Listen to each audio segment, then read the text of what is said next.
Welcome back मित्रांनो. आज आपण चाललो एका नव्या ठिकाणी ट्रेकिंगला चाललो ॲक्च्युली.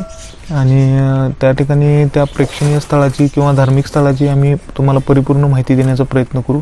आता आमचा प्रवास चालू झाला आहे बुधगाव इथून. तर मित्रांनो, आज आपल्या टीममध्ये आमचा सुशांत, यज्ञेश, मागं जर बघायला गेला तर आमचे उंटवाले सर, राजू काका, मयूर आणि सिद्धू असे आम्ही सगळीजण चाललो आहे.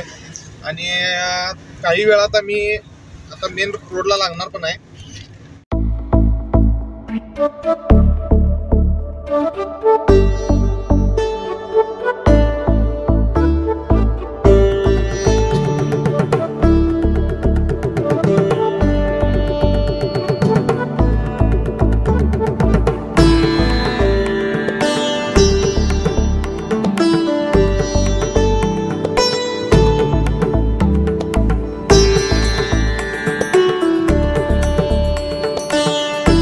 मित्रांनो, या ठिकाणी आपण समर्थ वडापाव म्हणून आपल्याला रोडवर एक वडापावचं दुकान दिसलं. त्या ठिकाणी आपण सगळे नाश्त्याला थांबले. आता तिथं आपण वडा सांबर वगैरे खाऊन इथनं पुढचा आपला ट्रेक सगळा आपण कंटिन्यू करणार आहे.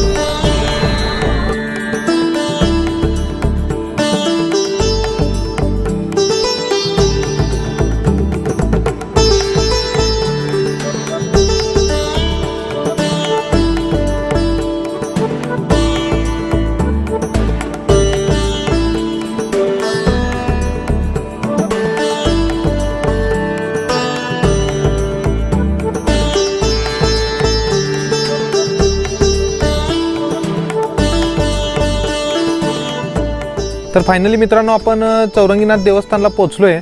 आणि ॲक्च्युली हा रस्ता जातो आहे वरतीपर्यंत, पण आम्ही इथनं जी आपली ह्याची वाट आहे, पायऱ्यांची वाट आहे, तर त्या वाटेने आपण वर जाणार आहे. आणि ह्या चौरंगीनाथ देवस्थानबद्दल तुम्हाला मी माहिती सांगणार आहे. पण पाकिस्तानशी या चौरंगीनाथांचा काय संबंध आहे, पाकिस्तान या देशाशी, हे सुद्धा मी तुम्हाला आज सांगणार आहे या ठिकाणी. तर चला आमच्यासोबत कंटिन्यू करा.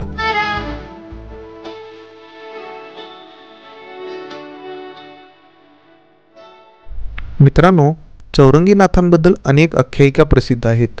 त्यापैकी महत्त्वाची आख्यायिका म्हणजे चौरंगीनाथांचा येणारा पाकिस्तानशी संबंध. काही लोकांच्या मते चौरंगीनाथ हे पाकिस्तानचे सियालकोटचे राजे यांचे चिरंजीव होते.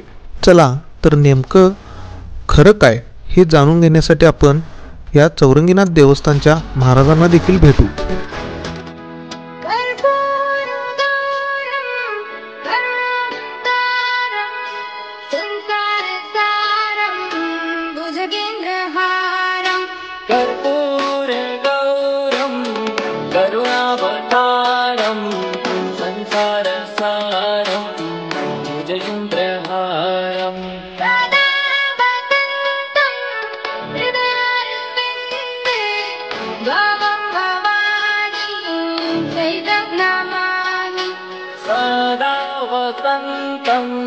हृदयारविन्दे भवं भवानी सहितं नमामि.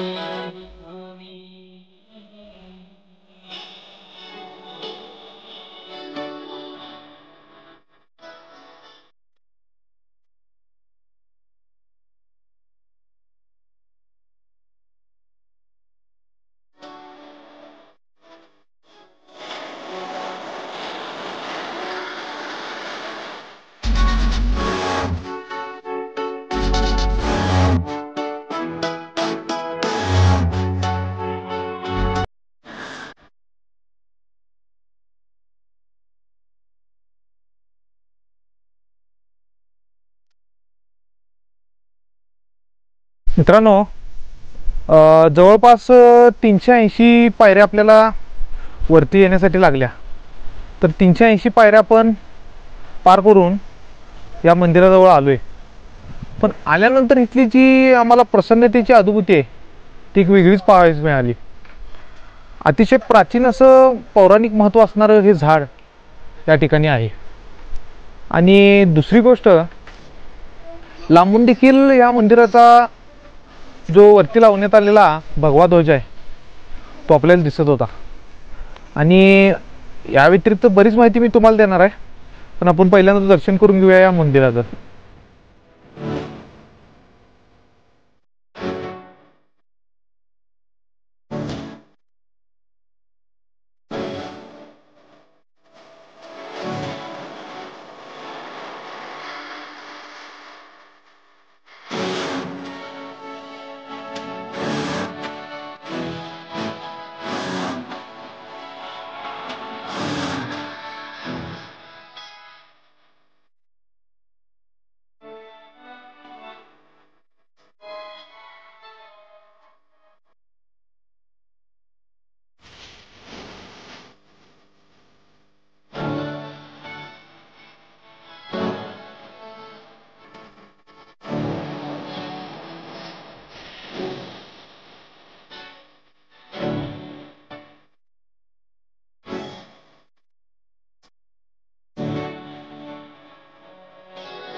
माझं नाव नरदेव कृष्णा भारती गोसावी, राहणार सोनसळ, तालुका कडेगाव, जिल्हा सांगली. हे पूर्वीपासून आमच्या चौरंगनाथाची सेवा आहे. विदर्भामध्ये कौंडण्यपूर शहर, तिथं सशंकट नावाचा राजा होता. त्याला स्वप्नामध्ये शंकरांनी जाऊन सांगितलं होतं की तुंगभद्रा आणि कृष्णा या संगमावरती शिवलिंग आहे आणि तिथे जाऊन तू मंदिर बांध आणि त्या शिवलिंगाची सेवा कर, असं त्या राजाला सांगितलं होतं. त्याने सकाळी उठल्यानंतर सर्व सेवकांना सगळ्यांना बोलवलं आणि स्वप्न सांगितलं आणि तिथून पुढं तो लिंग शोधण्यासाठी गेला.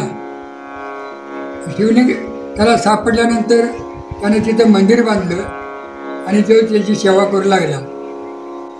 मग 12 वर्ष झाली सेवा करीत. त्या दिवशी शेवटचा दिवस, त्याची साक्षात्कार शंकर त्याच्या पुढे उभे राहिले आणि सांगितले, मी प्रसन्न झालोय, तुला काय मागायचे माग, मी द्यायला तयार आहे. असं म्हणलं तर तो म्हटला, मी राजा आहे, मला बाकी इतर कुठल्या गोष्टीतून निर्णय नाही, फक्त मला कुठली संतती नाही, मला संतती हवी. मग शंकरानं आतमध्ये यांना शोधलं आणि सांगितले, म्हणजे बाळा म्हटले तुझ्या दैवातच नाही, तुला देऊ कुठून. मग तो राजा बोलला, मी म्हणला मी वर, तुम्ही प्रसन्न झालं म्हणून सांगितलं, माग म्हणून सांगितलं, मी मागितलंय, मग द्यायचं ना द्यायचं म्हटलं तुमच्या हातात आहे, तुम्ही काय ते ठरवा. बरं म्हटलं ठीक आहे. नेहमीप्रमाणे तू उद्याही आंघोळीला जा आणि आंघोळ करून ज्या वेळेला वंजळीमध्ये पाणी घेशील त्यावेळेला तुझ्या वंजळीमध्ये मूल येईल, तो मूल तुझा मुलगा असं समज आणि त्याचं तू पालनपोषण कर. असं सांगितल्यानंतर तो त्या दुसऱ्या दिवशी उठला, नदीला गेला, आंघोळ केली आणि आंघोळ करून ज्यावेळी मंडळीमध्ये पाणी घेतोय तर त्या मंडळीत त्याच्या लहान मुलं आलं. त्याने तसंच छातीशी धरलं आणि मंदिरात गेला. शिवलिंगाच्या पुढं मूल ठेवलं, दर्शन घेतलं. तेव्हा मला सांगितलेल्या पद्धतीने तुम्हाला दिलाच मुलगा. मग तो चकना मुलगा उचलला त्यानं आणि घरी गेला, राणीच्या मांडीवर दिलं. आता तिला मूल कसलंच नाही, काहीच नाही म्हटल्यानंतर पण मुलाचा स्पर्श होता, तिला पाना फुटला. तिनं तिथनं पुढं त्याला थनपान चालू केलं.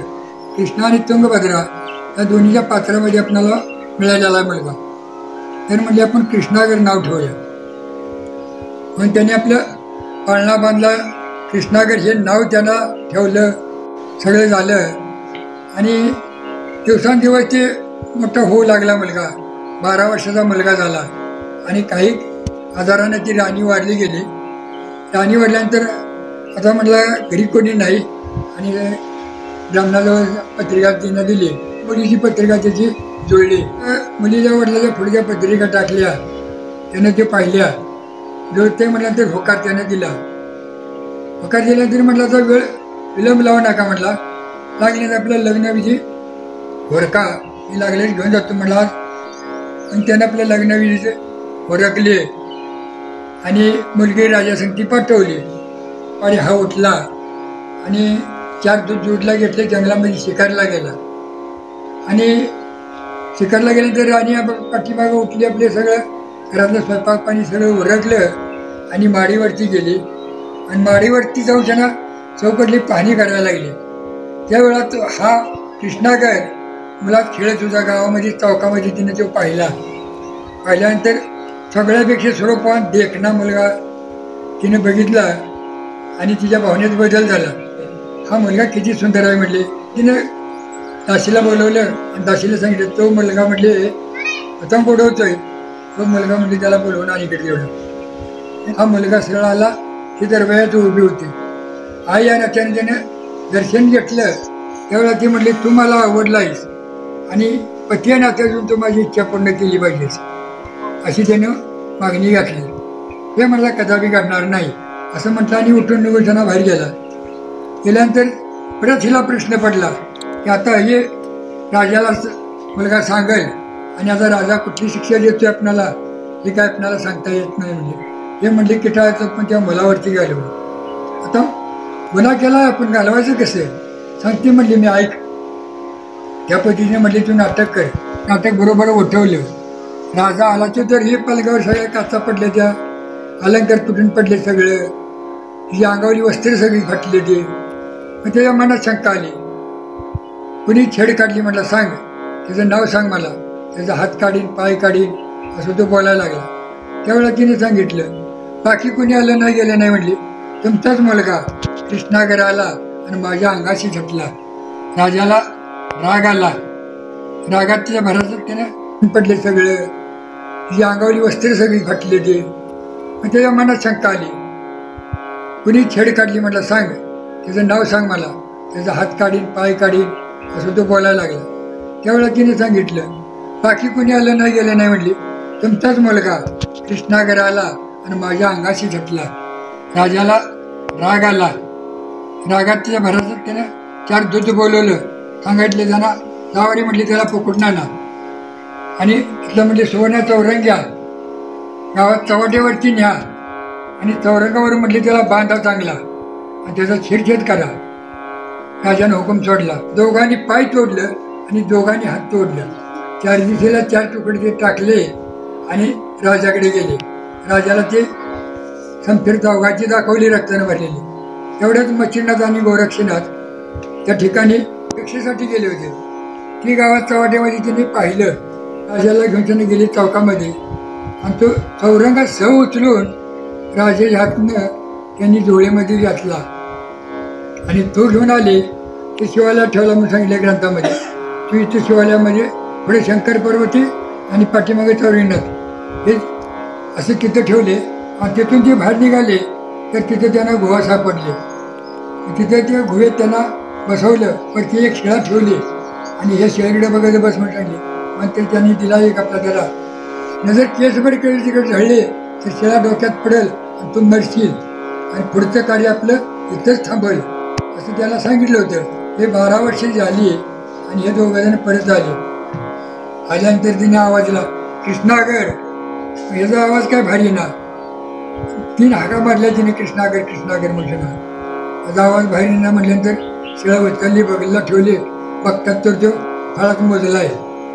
म्हणजे फळं बगल्याला करत अशी गेली आहे. ज्यावेळेला त्याच्या मस्तकाला स्पर्श झाला त्यावेळेला पूर्वीसारखं त्याला घातलं त्याचा हात पाय जवानगडी म्हटली पैलवानासारखा असा उठला आणि त्याचं दोघांचं पाय धरलं. त्यावेळेला तिने चौरंगनाथं नाव ज्यांना दिलं. चौरंगावरती 12 वर्षे पूर्ण तपश्चर्या त्यांची झाली म्हणून चौरंगनाथ त्यांनी ज्याला दिलं आणि गुरुदीक्षा दिली. नाथपंथात घेतलं. तिथून पुढे हे चौरंगनाथ प्रख्यात आले असे ग्रंथामध्ये सर्व उल्लेख आहे. ओम नमः शिवाय. मित्रांनो, आत्ता आपण ह्या चौरंगीनाथाचं दर्शन घेतलं. दर्शन घेऊन झाल्यानंतर आता आपण श्री बिरोबा विठ्ठल मंदिर आहे या ठिकाणी, तिथलं आपण दर्शन घेणार आहे. त्याचबरोबर आणखीन एक जर तुम्हाला महत्त्वाची गोष्ट जर सांगायची झाली मित्रांनो, तर एकंदरीत हा संपूर्ण जो भाग आहे म्हणजे आपण जर बघितलो हा चौरंगीनाथ जो मंदिराचा रस्ता आहे खालून वरती येण्यासाठी, तर सुंदर अशी व्यवस्था केलेली आहे. जागोजागी फलक वगैरे लावून जनजागृती केली आहे. किंवा रस्ता जर म्हटला वरती यायला अतिशय उत्कृष्ट पद्धतीचा बनवला आहे. ह्याचं सर्व श्रेय जाते ते महाराष्ट्राचे दिवंगत मंत्री आदरणीय पतंगरावजी कदम साहेबांनी या ठिकाणी खूप मोठ्या प्रमाणात सुविधा उपलब्ध करून दिल्या.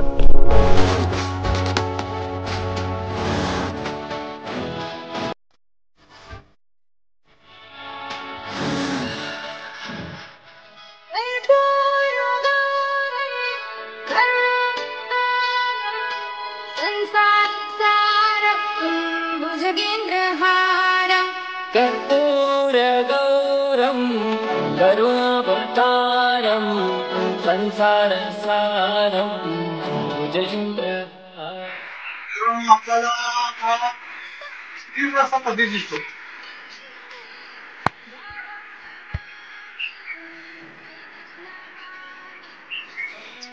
या पूर्ण जी डोंगर रांग आहे, आपल्याला पूर्व पश्चिम उत्तर दक्षिण चारही बाजूला आता डोंगर दिसत आहे.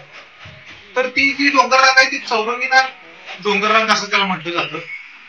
आणि जर ह्या साईडला बघितला, खाली सोनसळ वगैरे गावं दिसतात आणि त्याच्या पलीकडं जर त्या तिथे बघितला त्या साईडला, तर तिथे तुम्हाला किल्ले मच्छिंद्रगड वगैरे हा प्रदेश दिसतो.